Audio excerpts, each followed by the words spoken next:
میں خود پسندی، سرکشی، فساد اور ناانصافی کرنے نہیں نکلا ہوں، بلکہ میں اپنے جد کی امت کی اصلاح کے لیے نکلا ہوں۔ کیا تمہیں دکھائی نہیں دیتا کہ حق پر عمل نہیں ہو رہا ہے اور باطل سے روکا نہیں جا رہا ہے؟ میں اس حالت میں موت کو سعادت اور ظالمین کے ساتھ زندہ رہنے کو ذلت مانتا ہوں۔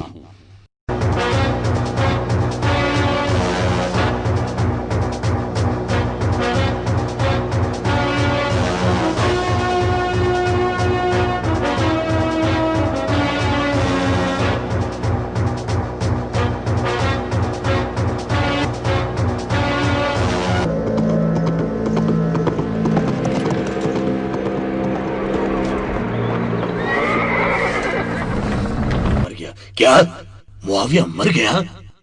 یزید نے لکھا ہے کہ ہر حالت میں بیعت حاصل کرو، اگر وہ انکار کرتے ہیں تو انہیں قتل کر دو۔ بیعت کے بغیر یہاں سے باہر نہیں جا سکو گے اے حسین، بیعت کرو یا قتل ہو جاؤ۔ مجھے ڈرانا چاہتے ہو ابن حکم؟ کیا سمجھتے ہو میں قتل کی ان دھمکیوں سے ڈر جاؤں گا؟ اسلام جو یزید جیسے کی رہبری میں مبتلا ہو گیا ہے، ایسے اسلام کو دور سے سلام۔ میں نے اپنے جد رسول اللہ صلی اللہ علیہ وآلہ وسلم سے سنا ہے کہ خلافت آل سفیان پر حرام ہے۔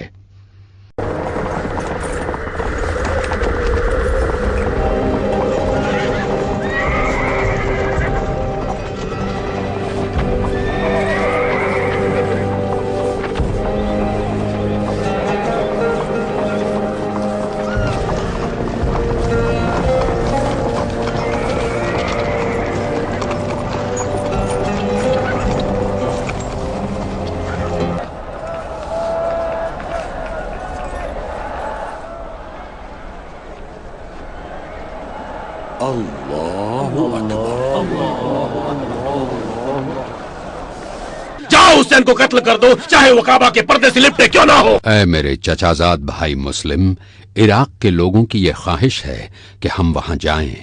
تم ہمارا یہ خط لے کر جاؤ، پرہیزگاری اختیار کرو اور لوگوں کے ساتھ محبت سے پیش آؤ، اور مجھے بلانے پر لوگوں کو متفق پاؤ تو مجھے خبر دو۔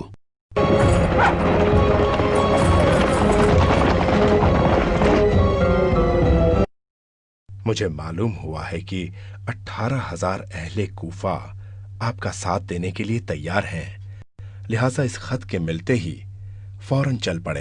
یہ ضروری ہے کہ ہم کوئی سخت قدم اٹھائیں تاکہ مسلم اور اس کی ٹولی کا خاتمہ کر دیں۔ اے کوفے والوں، میں تمہیں خبردار کرتا ہوں کہ حکومت سے غداری کرنے والوں کے لیے میری تلوار ہر وقت تیار ہے۔ میرے مولا، ہمارا منصوبہ پوری طرح کامیاب ہو گیا ہے، سب لوگ منتشر ہو چکے ہیں، اب مسلم بالکل اکیلے رہ گئے ہیں۔ تم لوگوں کا شکریہ ادا کرتا ہوں، میں ہر ایک کو اس کا انعام دوں گا، اور جو بھی مسلم کو گرفتار کرے گا اسے الگ سے دوں گا۔ رات کا سایہ پڑتے ہی مسلم کے آخری ساتھی بھی ان کا ساتھ چھوڑ کر چلے گئے۔ اب مسلم کوفہ کی ایک گلی میں بالکل تنہا اور اکیلے رہ گئے۔ مسلم ایک پناہ گاہ کی تلاش میں تھے، انہیں کہیں بھی پناہ نہیں مل رہی تھی۔ جن لوگوں نے امام حسین کو دعوت دی تھی عین وقت پر ساتھ چھوڑ کر چلے گئے۔